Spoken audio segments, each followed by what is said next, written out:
ભરૂચના જૂનીવાડી વસંત મિલની ચાલમાં આવેલ લક્ષ્મીનારાયણ મંદિર સામે 15મી ફેબ્રુઆરીના રોજ થયેલ મારામારીના વિડીયો વાયરલ થયા છે। ભરૂચના જૂનીવાડી વસંત મિલની ચાલમાં આવેલ લક્ષ્મીનારાયણ મંદિર સામે રહેતા વિનોદ લક્ષ્મણ સોલંકી ગત તારીખ 15મી ફેબ્રુઆરીના રોજ બપોરે નગરપાલિકા ખાતે નોકરી ઉપર જવા માટે નીકળ્યા હતા। તે દરમિયાન ફળિયામાં આવેલ સાંઈ મંદિર પાસે ફળિયાના અમિત રામજી ગોહિલ અને વિશાળ રામજી ગોહિલ રસ્તામાં ઊભા હોય જેઓને રસ્તો આપવા કહેતા જ બંને ઈસમો ઉશ્કેરાઈ ગયેલા અને અમે ફાલિયાના ડોન છે, તમારે અમને સેલ્યુટ મારવાનું કહી માર માર્યો હતો।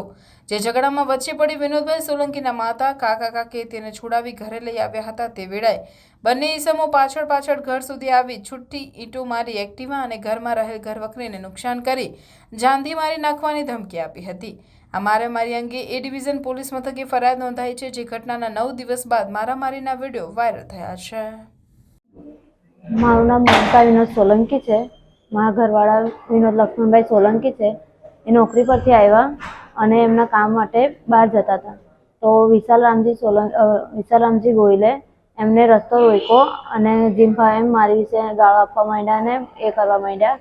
એના ભાઈ અમિત રામજી ગોહિલ પાછળથી આવીને મારા ઘરવાળાને માથાના ભાગ પર પાવડો મારી દીધો અને મારા ઘરમાં ઘૂસીને બધી તોડભાંગ કરી છે અને અમારી તિજોરીમાંથી 30,000 રોકડા અને છે ને 1.5-2 તોલા જેવું સોનું હતું બધું લઈ ગયા છે અને મારી ગાડી અને મારા ઘરમાં બધો સામાન તોડભાંગ કરી કાઢ્યો છે।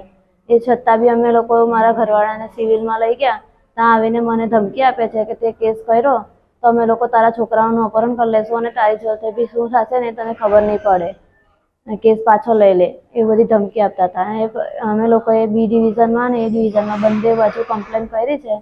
પોલીસવાળાએ કીધું છે કે અમે એની અસર કાર્યવાહી કરીશું। એ લોકો અત્યારે નાસ્તા ફરે છે, કોઈ એ લોકોનો અતો પતો નથી।